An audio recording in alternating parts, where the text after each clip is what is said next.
It's been 26 years. We're going towards our 27th year since things happened in '93.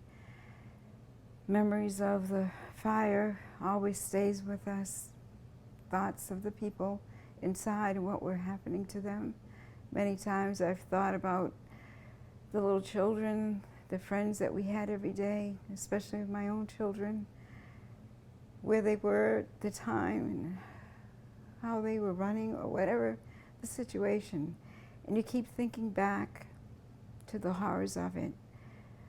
But you also want to look forward to when you'll see them again, because that's our hope, and this is what has been our belief all these years, that this isn't the last thing we're going to know of our experience with David and all the people that I've known since 64, 65, and being able to learn of Christ and the things of heaven and the future, the prophecies, all these different things that David made very, very real to us.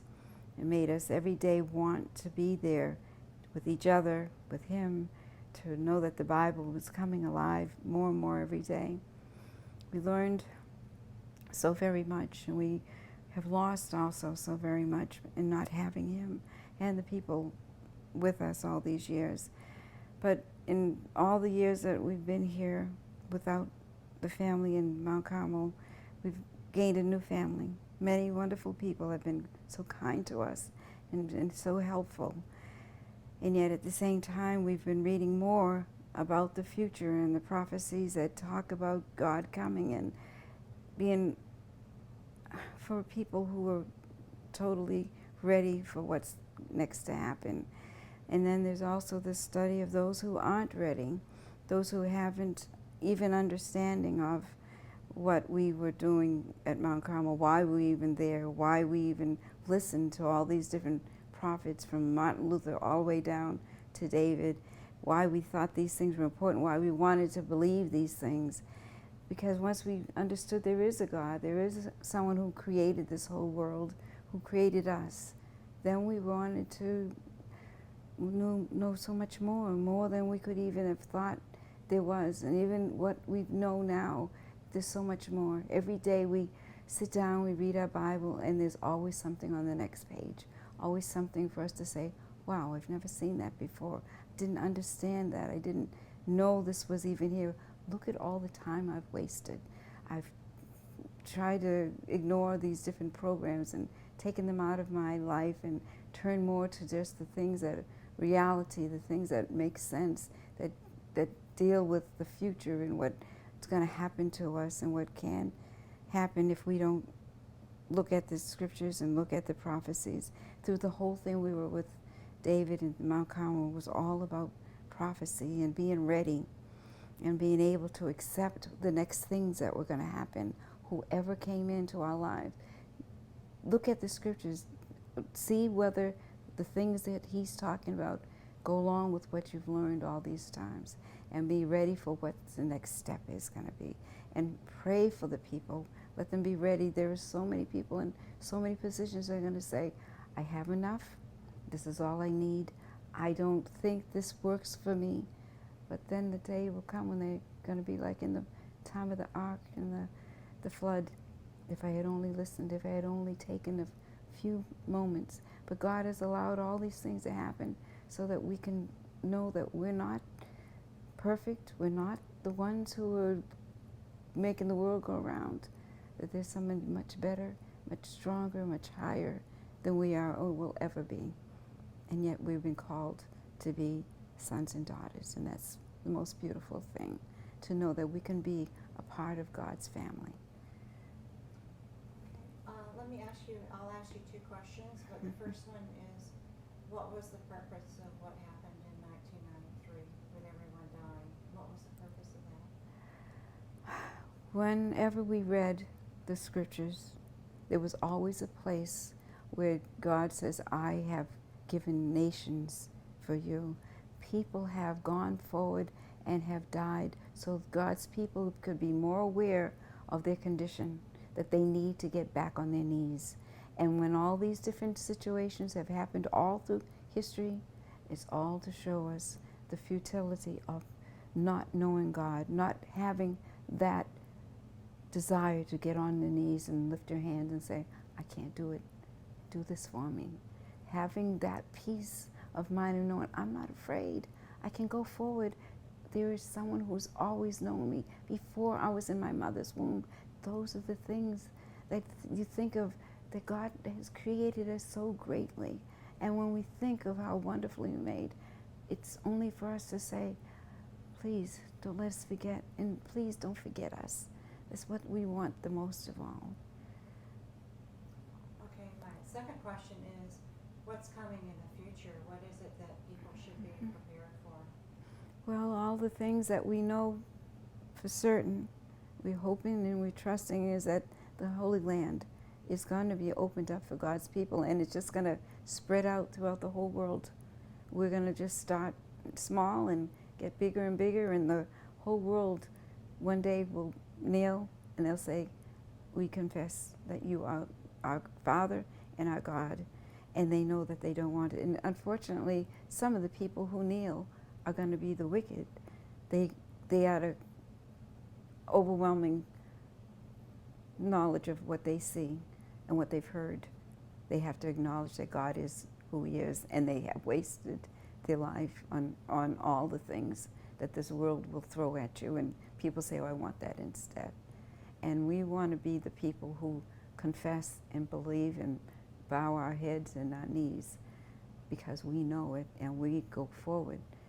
We don't want to be one of those who, well, if I have to, but that's all they get. We want to go forward into what God is going to give us and has promised us. They said it's not so much our faith, but it's the promises of God, which is true and righteous, and that's what we can hope for and we can trust in. And who's going to be standing on Mount Zion? The Lamb with 144,000. They go forward and they bring in the great multitude in the Feast of Tabernacles. During that whole 8 days, the gates are open in the Holy Land, and they come in, and day and night to bring in the forces of all the people and the gifts and all the things. It's just going to be, they talk about a Christmas, this is going to be something that you cannot even imagine. But the joy of being in that land and knowing you're going to worship in the temple of God and know that you're going to be there, part of all those people who from Adam's time on, we're going to know the prophets.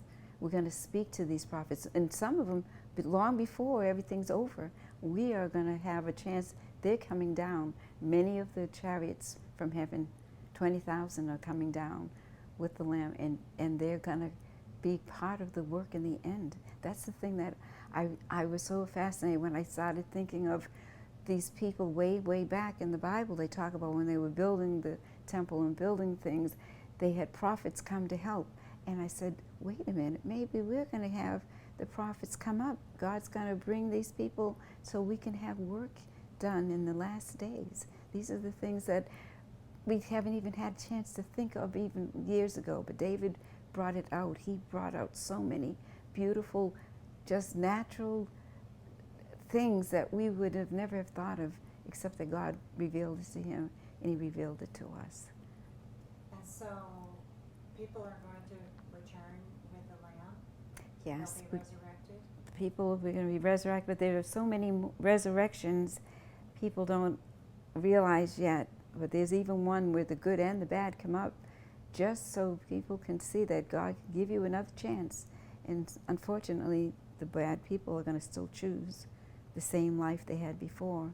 But just to show that God is willing to give them another chance, if this is what it would take. But from my understanding, they don't turn. They continue to stay the way they are, and they die again. Okay, so I was going to ask you, is there a judgment at that time? I think every day we try to judge ourselves. People judge us. TV is judging people. There's sins that people had tried to keep secret for years and years. The Bible says even the walls will speak. And we are going to see that we haven't hid anything from anyone. The secret sins are to be revealed. But God said for those who He loves and those who are truly asking forgiveness, these sins and things that they've done are going to be thrown away. They'll be never brought forward. They'll never have to be seen or talked about. God truly will forgive us. But for those who choose not to, these things will always be there. They'll be there for us to see, and people, it says they're going to be ashamed, but not for the right reason. They don't want people to know things, but not because they're sorry. And these are things that we struggle with every day.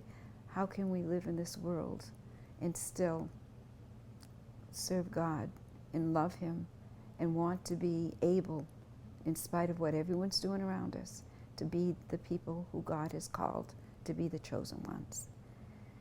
And who are the 144,000 who will be standing on Mount Zion with the Lamb? The 144,000 never die. They are people who see what has happened in this world, and it's a wave sheaf. They are chosen first. They go to heaven. They are the ones who will teach the 144,000 the song of Moses and the Lamb. Let me clarify. Okay. So the wave sheaf, the martyrs of all the ages, they'll be the ones who will teach the 144,000. Well, the wave sheaf will compose the dead from many years up to Adam and Eve and all forward. And they also will be the people living on this earth at the time when the time comes, at Passover time, to meet the Lord in the air and go to heaven. They will then be up there to see everything, and then when it comes time on that Pentecostal day, 104,000 stand on Mount Zion. They will hear the people singing this song. And they learn this song in heaven. They learn it also through their experience here on earth. But it's a beautiful, beautiful experience that heaven and earth are in tune with each other. And are more people to be part of the kingdom also? When God says it's time, the appointed time comes, those who, there's the mighty men that go forward, and they come to people and they say, do you want to be part of this? And we were told that from many years ago, the wave sheaf get to learn many things for years and years. 144,000 have a shorter time to learn. Great multitude, they have the shortest time of all. They have to know in a moment's time whether this, what they've heard, is what they want, that they want to be part of this kingdom.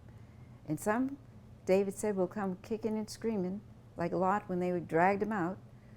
But there will be a lot of people who will come there and say, well, I'm glad I listened. I'm glad I didn't turn away.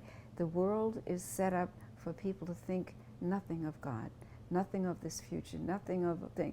And they make fun of those who do believe in these things that the Bible speaks of a time when it's all over, when there is no more time, when there is no more time to sin. People think of every day about what are they going to do, how much fun they're going to have. The day comes when it stops.